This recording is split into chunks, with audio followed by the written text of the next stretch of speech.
Hello, I am Chris Pazinski, and I have a topic I want to talk to you about today.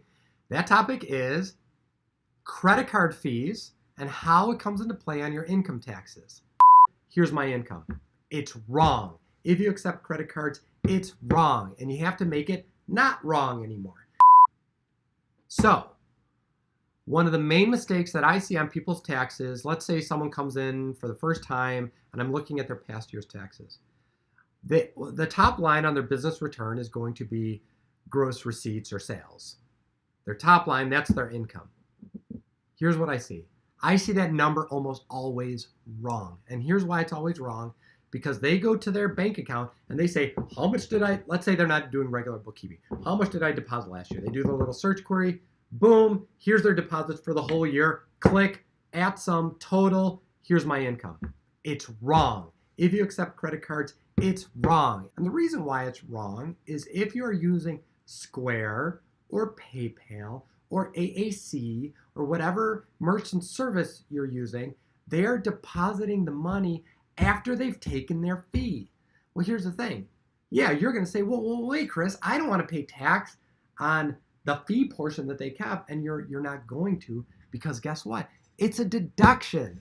So because it's a deduction, you are going to deduct it on your business tax returns. What you can't do is not put it on in the first place at all, because then your numbers are wrong. Your books will be out of whack. It's not going to work. So when you go to your accountant, if I'm your accountant, great, I'm going to warn you about this. But if you go to your accountant, don't do the thing I said, which is you just add up all your deposits and say, here's my income. Now, effectively, is it the same? Yeah, it's the same. Sure. Does the IRS care that much? I don't think so.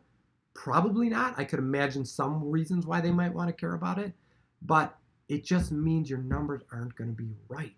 And you need your numbers to be right, because let's say New York State sales tax takes a peek at your New York State tax return, and they say, well, gee whiz, these numbers don't add up. Why is he showing this here and he's showing this here, even though the accounting period is all jacked up in New York State? Another story, another video about sales tax in New York. New York, I hate New York. Anyway, the point is those numbers will always be out of whack.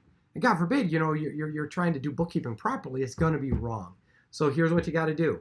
When it comes time to do your taxes or figure out whatever, you need to make sure that you download the reports from AAC, from Square, from PayPal, from your merchant, from your merchant service provider.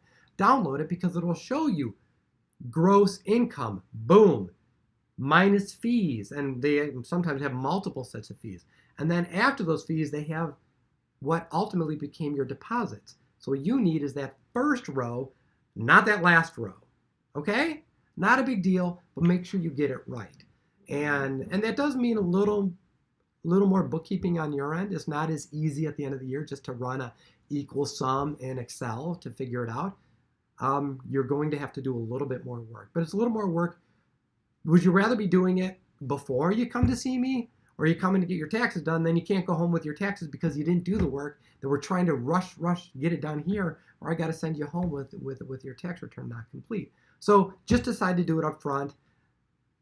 That's it. So yes, do that. Anyway, I'm Chris Pazinski, and that is all I have to say on that one for now.